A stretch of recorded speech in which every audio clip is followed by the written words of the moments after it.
صبر کی ایک تقسیم ہے جو علماء نے کی ہے۔ 3 بنیادی قسم کے صبر ہیں۔ الصبر علی الطاعہ، اطاعت پر صبر کرنا۔ حکم ہے روزہ رکھو، روزہ رکھنا ہے، چاہے پیاس سے حلق میں کانٹے پڑ رہے ہوں، مئی اور جون کا روزہ ہو۔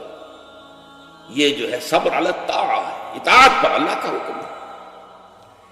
آپ کہیں گئے ہوئے سوات کا غان، صبح کا وقت ہے اور آپ کو وضو کرنی ہے، پانی موجود ہے لیکن یخ ہے، ہاتھ لگانے سے بھی انسان خوف کھاتا، اتنا یخ۔ لیکن جب پانی ہے تو وضو تو کرنا ہوگا، صبر کرنا پڑے گا۔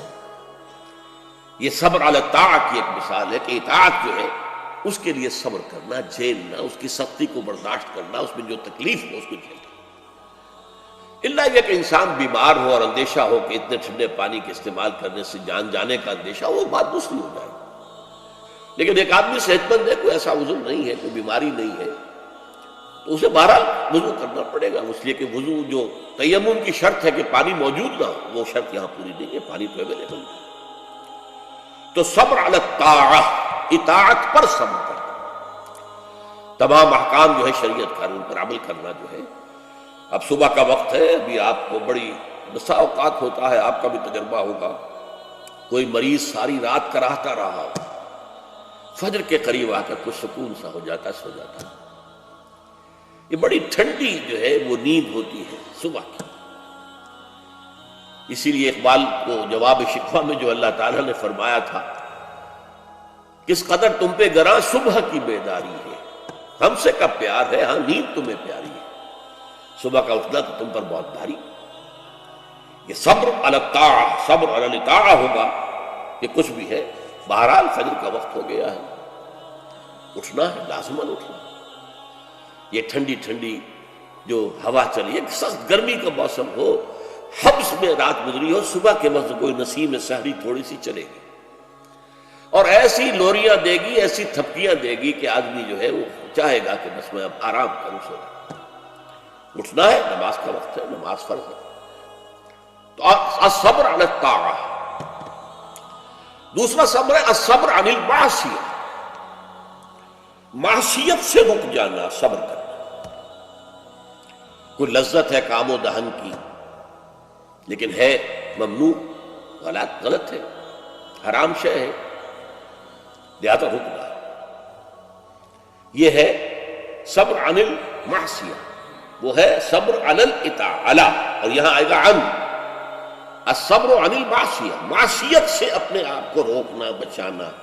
ٹیمپٹیشنز کتنی بھی ہوں، کتنا بھی جو ہے اس کے لیے آپ کے نفس کی طرف سے تقاضا ہو رہا ہو، کتنا ہی اندر سے وہ جذبہ ابھر رہا، روکنا، تھامنا، بند لگا دینا آگے، یہ صبر۔ تیسرا صبر ہے صبر علی البلاء یا صبر علی الایذاء، آزمائش پر صبر کرنا اور ایذا پر صبر کرنا۔ اور صبر عن الطبع، یہ صبر علی البلاء جو ہے، اللہ تعالیٰ جو امتحان لیتا ہے انسان کا، ابتلاء، آزمائش۔ اللہ کی راہ میں جہاد کرنے میں ابتلاء آ رہا ہے، آزمائش آ رہی ہے، جان دینا پڑے گا، مال دینا، یا اور اسی طرح سے اللہ کی طرف سے آزمائش آ گئی ہے، آپ پر کوئی مصیبت آ گئی ہے، آیا اس میں آپ صابر رہتے ہیں یا اول فول بکنا شروع کر دیتے ہیں اللہ کے خلاف؟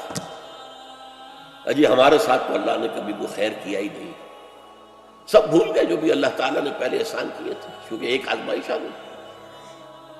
تو صبر علی البلاء۔ اب اس کے 2 حصے ہیں جو میں نے بیان کیے۔ ایک ہے صبر علی الایذاء، آپ اسلام کی دعوت دے رہے ہیں، کوئی آپ کو ایذا پہنچاتا ہے، سخت ایذا پہنچاتا ہے۔ یہ ایذا وربل بھی ہو سکتی ہے، یہ ایذا فزیکل بھی ہو سکتی ہے۔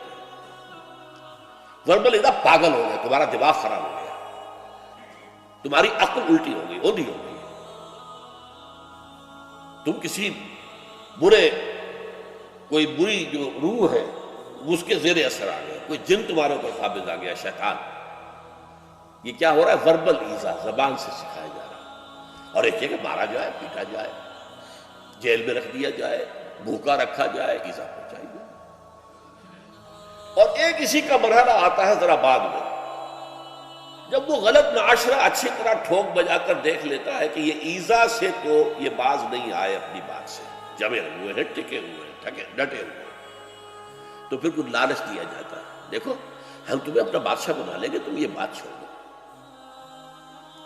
دیکھو ہم تمہیں قریش کی جس عورت کی طرف اشارہ کر دو جس کا حسن تمہیں اچھا لگے، ہم اس سے شادی کر دیں گے تمہاری، تمہیں جتنا مال و دولت چاہیے تمہارے قدموں میں ڈال دیں گے، تمہارے بتوں کو برا رکھو۔ یہ نہ کہو یہ بات ہے، اب یہ طمع ہے، ٹیمپٹیشن کے مقابلے میں رکنا ایذا کے مقابلے میں رکنے سے زیادہ مشکل ہے، جس کی ایک بہت بڑی مثال جو ہے امام احمد ابن حنبل کی زندگی میں ہے کہ جب مسئلہ خلق قرآن پر جب انہیں جیل میں ڈالا گیا، مارے ماری گئی، الفاظ یہ آتے ہیں تاریخ میں کہ انہیں وہ مار ماری گئی کہ اگر ہاتھی کو بھی وہ مار ماری جاتی تو چنگھاڑ اٹھتی، لیکن ان کے آنکھوں میں کبھی آنسو نہیں آئے، برداشت نہیں۔ پھر زمانہ بدل گیا، اب خلیفہ کوئی اور ہو گئے، اور ان کا اپنا موقف وہی تھا جو امام احمد ابن حنبل کا ہے، تو اب دارالخلافہ سے، ایوان خلافت سے ایک ایلچی آیا ہے اشرفیوں کی تھیلیاں لے کر کہ یہ خلیفہ نے آپ کو بھیجی۔ اس پر حضرت امام احمد بن حنبل رو پڑے، اے اللہ میں اس آزمائش کا اہل نہیں، یہ آزمائش سختر ہے اس مار سے کہ مجھے جیل کے اندر پڑ گئی تھی، اس سے رکنا بہت مشکل۔ تو میں نے یہ صبر کی قسمیں آپ کو گنوا دی، صبر علی الطاعہ، صبر عن المعصیہ، نمبر 3 صبر علی البلاء، علی الابتلاء، اس کی 2 قسمیں، صبر علی الایذاء، اس کی 2 قسمیں، زبانی کلامی وربل یا فزیکل جسمانی طور پر تکلیف پہنچا، اور پھر صبر عن الطمع، ٹیمپٹیشن کے مقابلے میں اپنے آپ کو روکے رکھنا۔ یہ صبر کی قسمیں ہیں۔